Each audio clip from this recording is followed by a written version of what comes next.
Hi everybody, I hope that you're all doing really well. So today I'm back to talk about the books that I read in February of 2023, just doing a quick rundown of everything that I read, what I thought about them, and basically having a look at what my reading month has been like. So in the month of February, I wouldn't say that I was quite back on track with my reading. As you may know if you watch my January reading roundup, I had a little bit of a reading slump in January, partly because I was in a show and I just wasn't reading quite as much. I ended up reading 5 books in January. This month in February I read 8 books, and those books were Love on the Brain by Ali Hazelwood, Grave Tidings, an anthology of famous last words by Paul Bearer, Josh and Hazel's Guide to Not Dating by Christina Lauren, The Library Book by Susan Orlean. This is not the only book that I read this month that has this title. The Library, A Fragile History by Andrew Pettigrew and Arthur de Wedderwen, For Thy Great Pain Have Mercy on My Little Pain by Victoria Mackenzie, The Fires of Lust, Sex in the Middle Ages by Catherine Harvey, and then finally The Library Book, which is a collection of lots of different essays written by different prominent writers of the time, including Susan Hill, Caitlin Moran, Julian Barnes, Alan Bennett, Stephen Fry, Tom Holland, etc. While I didn't have any reread books this month, I did have one DNF, which was something that I was listening to on audio, so I don't have it to show you today. And that book was Pride, Prejudice and Other Flavours by Sonali Dev, which is a real shame. I do quite enjoy a Pride and Prejudice retelling, and I was quite excited for this series because it is, I presume,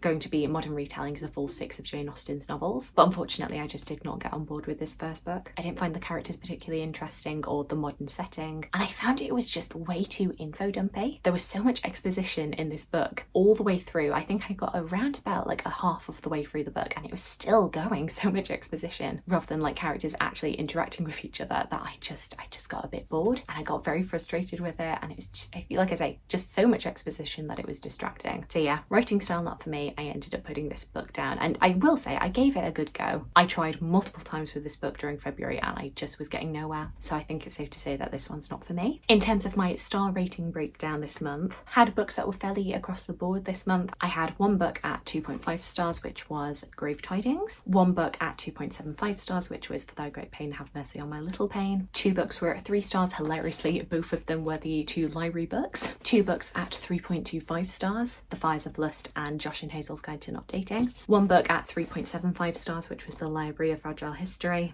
and then finally the best book that I read this month, which I rated a solid 4.5 stars, was Love on the Brain. In terms of my fiction to non-fiction breakdown, I actually had half fiction, half non-fiction this month. We're doing very, very well. I think that's the best fiction non-fiction split that I've had for quite a few months. In terms of genres, I read 2 romance books, 5 non-fiction history and 1 historical fiction. And then in terms of video reviews of individual books or groups of books, I have already uploaded a review video of both Josh and Hazel and Love on the Brain alongside Dating Dr. Dill. I did a combined romance reading wrap up. For Grave Tidings, I don't know if I would do an individual book review on this one, but I have been flirting with the idea of introducing yet another history series to my channel. That probably will end up going nowhere. Previously I've had super sexy history book videos, and I have a few books that are kind of to do with the history of death, which I think would do very well for a series that's like super spooky history books. We'll see how we go with that one. Hold the space.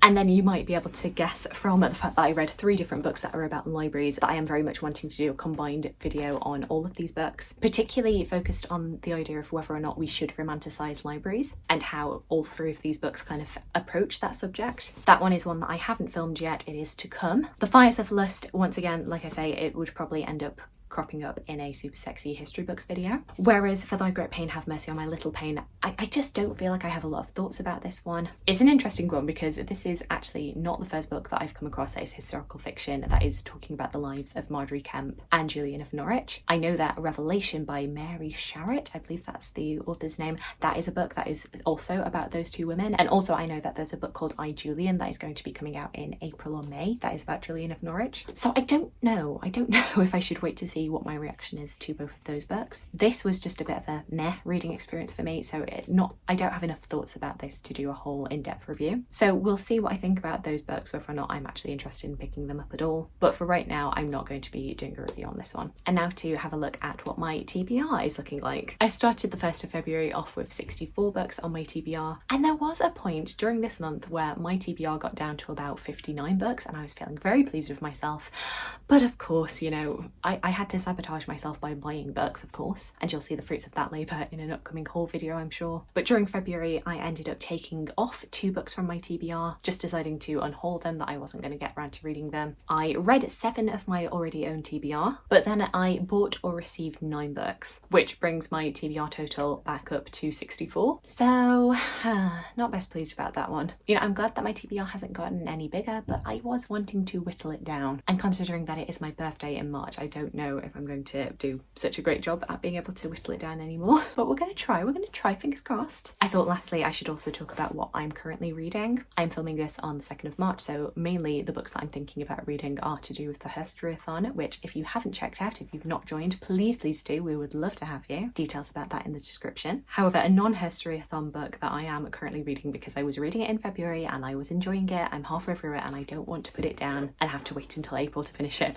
is Spoiler Alert by Olivia Dade. This is a book I actually spoke about during my New to Me books video, which I'm not sure if that's gone out yet, but I'm really enjoying this so far. I'm also almost halfway through Joan by Katherine J. Chen, which is historical fiction focusing on Joan of Arc, which I'm finding quite enjoyable so far, and obviously a very good pick for Herstory-a-thon. Obviously this is not a book that I'm going to be reading like cover to cover in a very quick period of time. This is one that I'm going to be poring over the next few months, but I have started A Poem for Every Spring Day by Ali Asiri, though I do still have the 2nd of March poems to read, so I'll be very much enjoying reading this. And then yeah, we'll have to see where Herstory-a-thon takes me in terms of my March reading. But there we go, those are all of the books I had to speak about today, all the books that I read in February. Do let me know if you've read any of the books that I've spoken about today. Alternatively, let me know about anything that you enjoyed recently. I would love to hear from you. I hope you're having a fantastic day, and I look forward to talking to you again soon.